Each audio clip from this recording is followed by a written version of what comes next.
സുധ ഓഫീസിലേക്കല്ലേ? ഞാൻ ഡ്രോപ്പ് ചെയ്യാം. വേണ്ട സർ, ഞാൻ ബസ്സിൽ വന്നോളാം. അതെന്തിന്? നമ്മൾ രണ്ടുപേരും ഒരേ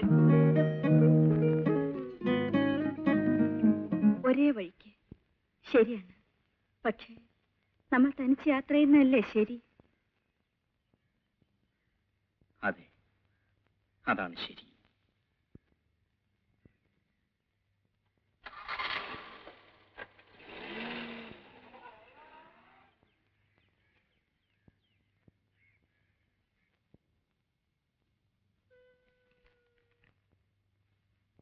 ഹലോ സർ.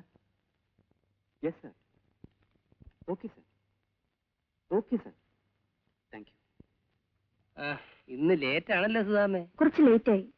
ഗോപി സാർ അന്വേഷിച്ചു. അങ്ങോട്ട് ചെല്ലു. സാറ് കാണുന്ന മാതിരിയൊന്നും അല്ല. ദേഷ്യം വന്നാൽ ആളാകെ മാറും. ലേറ്റായി വരുന്നത് സാറിന് തീരെ ഇഷ്ടമല്ല. വേഗം ചെല്ലു.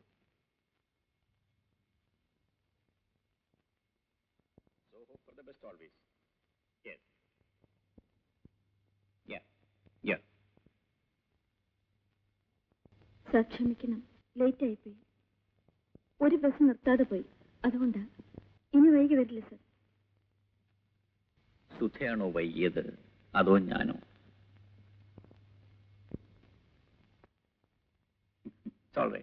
ഇരിക്കൂ.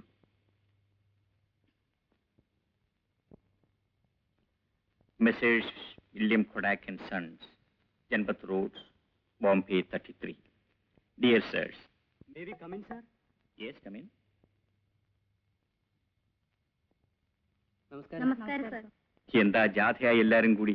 പണിമുടക്കോ പ്രതിഷേധമോ മറ്റോ ആണോ? അയ്യോ, സാറുള്ളടുത്ത് പണിമുടക്കും. സാറ് പണിമുടക്കിയാലും ഞങ്ങൾ പണിമുടക്കില്ല. സാർ, എല്ലാ വർഷവും ഇവിടുന്ന് എല്ലാവരും പിക്നിക്കിന് പോകാറുണ്ടല്ലോ. ഇപ്രാവശ്യം നെയ്യാർ ഡാമിൽ പോകാനാണ് പ്ലാൻ.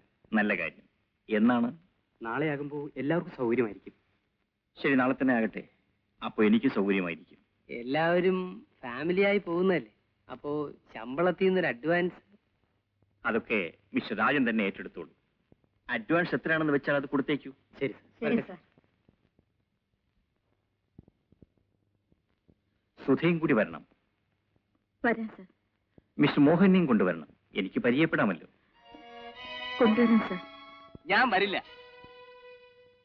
ഒന്നുമില്ലെങ്കിലും നിങ്ങളാണ് എന്റെ ഭർത്താവെന്ന് അവർക്ക് എന്നെ കാണുമെങ്കിലും ചെയ്യട്ടെ. നിന്റെ ഭർത്താവെന്ന നിലയിൽ എന്നെ ഇനി ആരും കാണണ്ട. ഒരിക്കൽ വിവാഹപ്പന്തൽ വെച്ച് കാണേണ്ടവരൊക്കെ കണ്ടല്ലോ, അത് തന്നെ ധാരാളം മതി. എന്തിനാണ് എന്നെ ഇങ്ങനെ ദ്രോഹിക്കുന്നത്? ഞാൻ എന്ത് കുറ്റം ചെയ്തു? സ്വയം ചോദിച്ചു നോക്ക്, അപ്പ മനസ്സിലാവും. മനസ്സിലാകുന്നില്ല, അതുകൊണ്ടാണ് ചോദിച്ചത്. എന്നാ മനസ്സിലാക്കണ്ട.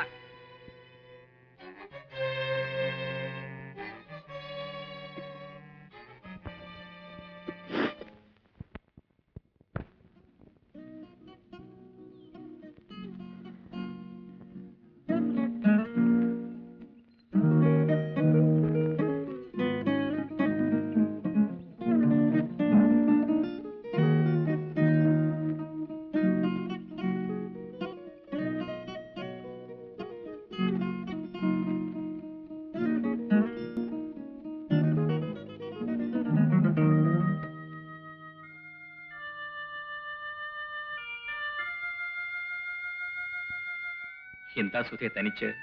ഒന്നുമില്ല. ഇരിക്കൂ. മിസ്റ്റർ മോഹൻ വന്നില്ലേ? ഇല്ല. എന്തു പറ്റി?